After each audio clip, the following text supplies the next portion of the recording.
Hello and welcome back to Mastering C++ 20 Features. Before looking into the comparison categories in details, I quickly wanted to explain some definitions from the standard reference. Notice the screenshots of the definition taken from reference page of std strong ordering. And I must admit, I had quite a hard time understanding these definitions. The definitions used the term like substitutability, comparison salient state, and whatnot. And I almost felt I was looking at some mathematics lecture notes from an undergraduate class. Well, don't worry, they are not as hard to understand as it seems on the surface.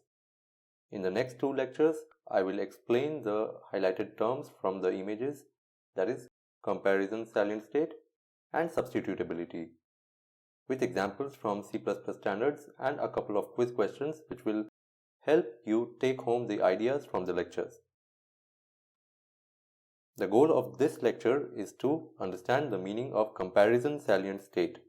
So let's get started. First, let's understand the meaning of the term state. State of an instantiated object is described by the members of the object.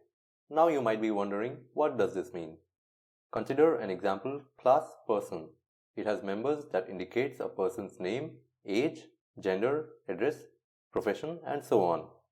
And then there are member functions, both public and private. Finally, there's an instance of the object, person, let's call it John. The state, or sometimes also known as the value of John object at any point of program, is described by the combination of all member variables of the object. In other terms, the state of an instance of an object is determined by the values held by the members of the instance of that object at a given point in the program. Next, let's understand the meaning of the term salient. According to Google, which apparently copied this meaning from Oxford Dictionary, the meaning of the term salient is most noticeable, important, major, primary, etc. So, salient state simply means the important members of the object that are important to describe the state of an instance of an object. For example, in the person class, we can say the members' name, age, gender, and address are the salient members of person object. On the other hand, the member profession might not be a salient member because in some context, let's say in the context of a toddler or 2 to 5-year-old children, profession doesn't make any sense. So it really depends on the context and the semantics of the problem at hand to determine what the salient members of an object are. There can be endless discussion on this topic, but let's not get too pedantic here. You can research the web like me and probably you might not find much. But if you do find a resource, please paste a link to it in the comment section and I'll make sure to take a look at it and maybe edit my video if need be.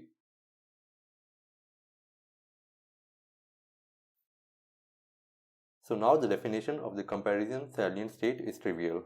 Probably you understand it already, but here it is on this slide. Pause the video and give it a read if you need to. I'll skip repeating the sentence. Now let's take a look at an example from the standard implementation in C++. Consider std vector. Imagine two std vector with elements filled in it. What does the standard consider salient members to compare two std vector objects? Number 1, elements that vector's underlying array contains.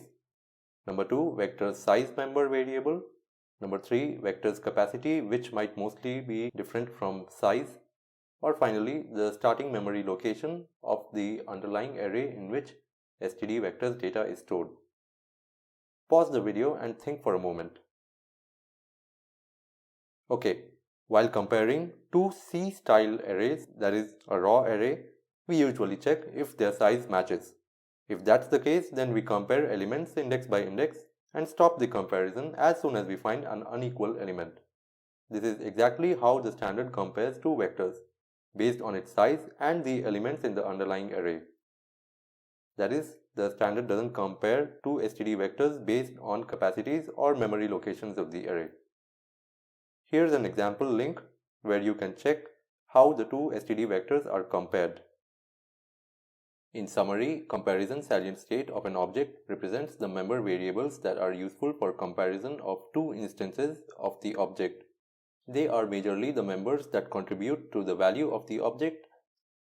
These variables may be a subset of all the member variables of the object, or maybe all of the member variables of the object. As mentioned previously, determining the comparison salient state or comparison salient members of an object depends from problem to problem. Sometimes it's obvious and sometimes it's not. If you have questions, please post them on the comment section. I hope you enjoyed watching this lecture. Thank you for watching this video. See you in the next lecture.